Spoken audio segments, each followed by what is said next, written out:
Di sebuah desa kecil yang dikelilingi sawah hijau, hiduplah seorang petani bernama Pak Darto. Ia tinggal di sebuah rumah kayu sederhana bersama istrinya, Bu Nani. Setiap hari, Pak Darto bekerja keras di ladang, sementara Bu Nani mengurus rumah dan ayam-ayam peliharaan mereka. Suatu malam, setelah seharian bekerja, Pak Darto merasa sangat lelah.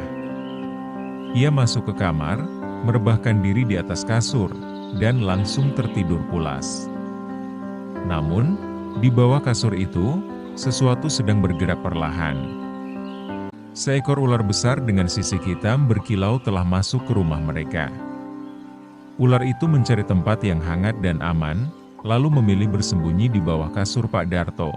Di tengah malam, Pak Darto tiba-tiba terbangun. Ia merasa tempat tidurnya sedikit bergoyang, tetapi mengira itu hanya hembusan angin dari jendela. Namun, Bu Nani yang sedang terjaga di dapur mendengar suara aneh dari kamar. Rasa penasarannya membuatnya memberanikan diri untuk mengintip. Saat ia mengintip ke dalam kamar, Bu Nani melihat bayangan panjang yang menyelinap di bawah kasur.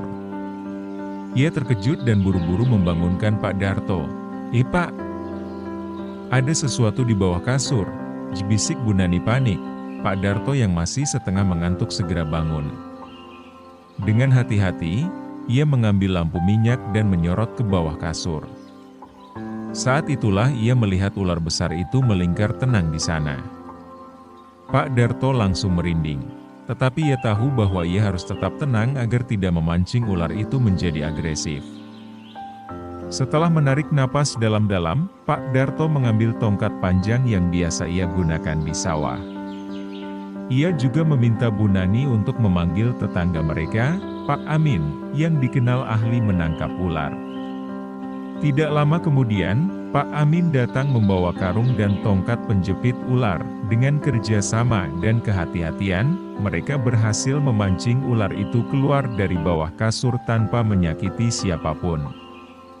Ular itu kemudian dimasukkan ke dalam karung dan dilepaskan kembali ke hutan di pinggiran desa. Setelah kejadian itu, Pak Darto dan Bu Nani memutuskan untuk memeriksa rumah mereka lebih teliti setiap malam agar tidak ada lagi binatang liar yang masuk. Mereka juga bersyukur karena tidak ada yang terluka dan pelajaran berharga tentang kehati-hatian telah mereka dapatkan. Sejak saat itu, cerita tentang ular di bawah kasur Pak Darto menjadi kisah yang sering diceritakan di desa. Bagi para tetangga, itu adalah pengingat untuk selalu waspada dan menghormati alam di sekitar mereka. Beberapa hari setelah insiden ular di bawah kasur, kehidupan Pak Darto dan Bu Nani kembali normal. Mereka merasa lega setelah memastikan rumah mereka aman. Namun, suatu pagi, saat Pak Darto keluar untuk memeriksa ladang, ia menemukan sesuatu yang aneh di dekat gudang penyimpanan padi. Ada jejak panjang yang menyerupai bekas tubuh ular, melingkar di tanah yang lembab. Pak Darto memanggil Bu Nani, "Bu, lihat ini." "Ular itu mungkin belum benar-benar pergi jauh," kata Pak Darto sambil menunjuk jejak tersebut. Bu Nani, yang masih cemas dengan kejadian sebelumnya, merasa khawatir. "Pak, apakah mungkin ular itu kembali ke rumah kita? Atau mungkin ada ular lain?" tanya Bu Nani. Pak Darto mengangguk pelan. "Bisa jadi. Kita harus lebih hati-hati. Aku akan memanggil Pak Amin lagi untuk memeriksa sekitar." Pak Amin datang dengan peralatan lengkap, seperti biasa. Ia mengamati jejak itu dengan seksama dan memperhatikan bahwa jejak tersebut mengarah ke semak-semak di belakang rumah. Dengan hati-hati, ia mengikuti jejak itu, sementara Pak Darto dan beberapa tetangga yang datang membantu berjaga di belakang. Setelah berjalan cukup jauh, mereka menemukan sebuah lubang besar di dekat pohon bambu. Pak Amin menduga itu adalah sarang ular. Sepertinya ini tempat ular itu tinggal. "Bisa jadi ular yang sebelumnya atau ular lain," ujar Pak Amin. Untuk memastikan keamanan, Pak Amin memutuskan untuk menutup lubang itu dengan dedaunan kering dan batu agar ular tidak lagi berkeliaran ke permukiman. Namun, sebelum mereka selesai, suara mendesis terdengar dari dalam lubang. Semua orang terdiam. Dari lubang itu, muncul seekor ular yang ukurannya jauh lebih besar daripada yang sebelumnya. Ular itu bergerak perlahan, tampak marah karena sarangnya diganggu. Warga yang melihatnya mulai panik, tetapi Pak Amin tetap tenang. Ia meminta semua orang mundur dan mempersiapkan tongkat penjepit ularnya. Namun, ular itu tampak tidak agresif, hanya memandang mereka sejenak sebelum beringsut pergi ke arah hutan.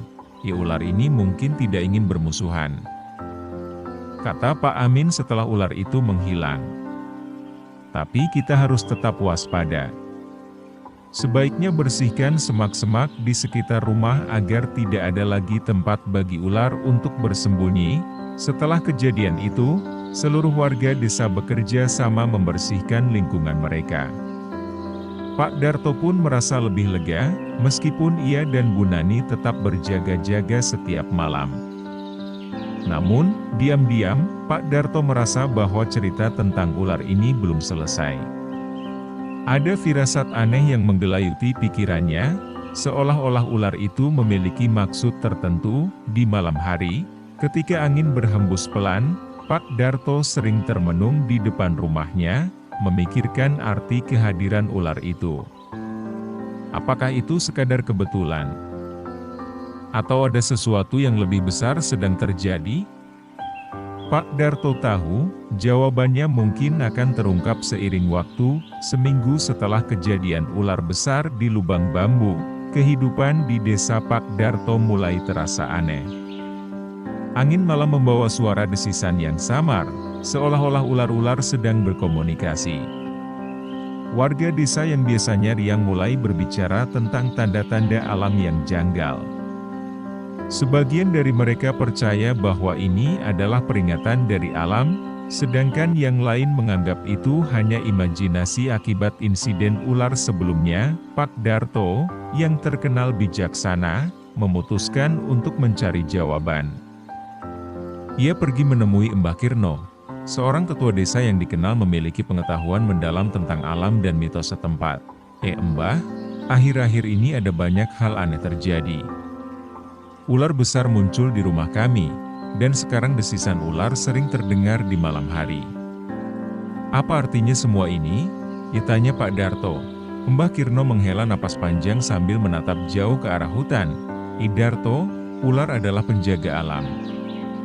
Jika mereka datang mendekat, itu bisa jadi pertanda bahwa sesuatu sedang mengancam keseimbangan alam di sini.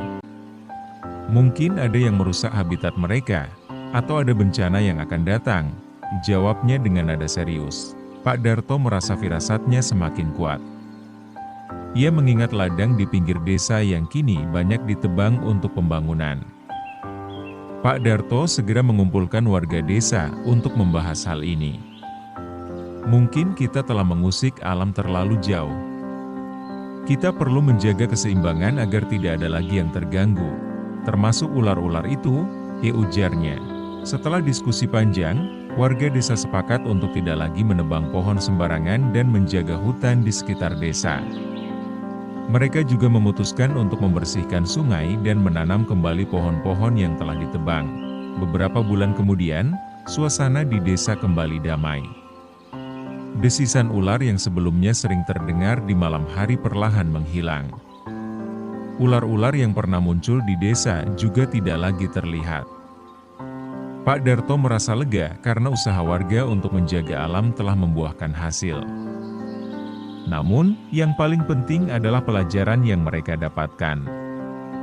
Warga desa kini lebih menghormati alam dan memahami bahwa setiap makhluk, termasuk ular, memiliki peran penting dalam ekosistem. Pada suatu sore, saat Pak Darto duduk di beranda rumahnya, ia melihat seekor ular kecil melintas di pinggir sawah, seolah memberikan salam terakhir sebelum masuk kembali ke hutan. Pak Darto tersenyum. Baginya, itu adalah tanda bahwa hubungan mereka dengan alam telah pulih.